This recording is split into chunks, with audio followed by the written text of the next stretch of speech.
So why are short-term relationships so difficult to get over? Why is it a lot tougher to get over somebody you dated only a month or two than if you went out with them for years? Well, today's aha moment is going to explain exactly why this is, and better yet, how to recognize it and beat it. Stay tuned.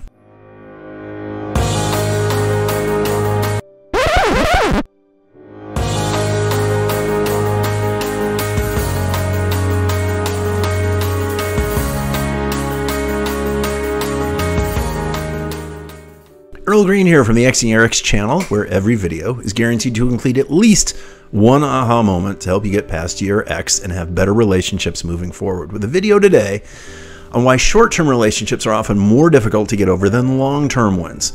Doesn't really make sense, does it? Or does it? Well, let's start with an old saying that I myself created, so maybe not so old, but still quite profound. The surefire cure for getting over your crush: spend lots of time with them.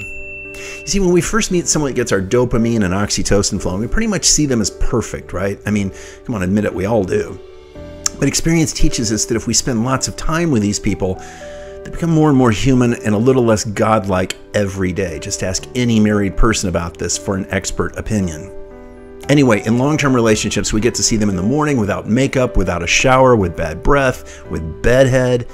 We get to see them angry, maybe petty, and eventually maybe being complete nutcases and jerks, right? It's like the old joke says, why is divorce so expensive? Because it's worth it. Keep in mind, these are two people who at one point were willing to forsake all others to be together for the rest of their lives, for God's sakes.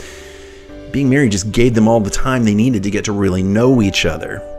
In short, time gives us an opportunity to see people as they truly are, so that the veneer of perfection we initially gave our crushes eventually wears off. In fact, many times it wears off so much that we begin to wonder what we ever saw in them in the first place.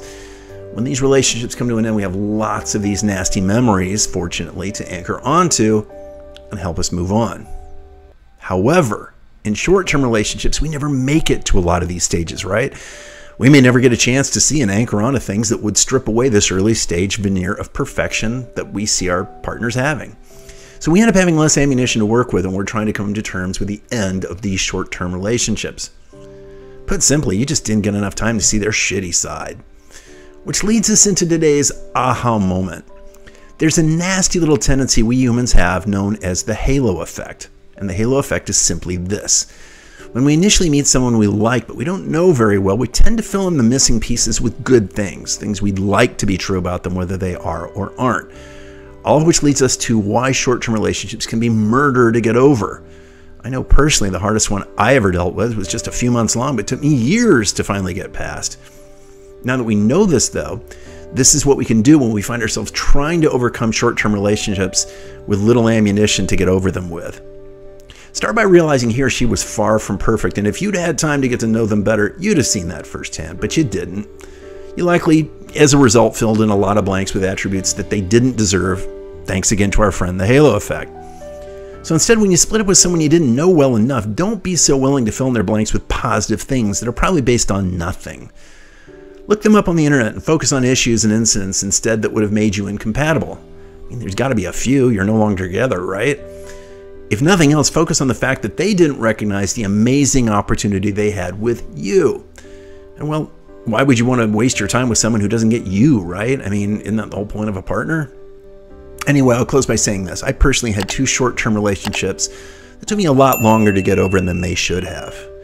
Both turned out to be with women who have been a less than ideal match for me, to say the least. And in my mind, these relationships not working out was just the universe's way of making sure I wasn't tied up with the wrong partner, so I'd be free when the right one came along. And I sincerely believe the same thing for you. I think this is how it works in the universe. Anyway, I hope this video helped you. Please like and share it, and do me a huge favor. Please click the like and subscribe buttons, because if you do, well, I'll make more of these just for you.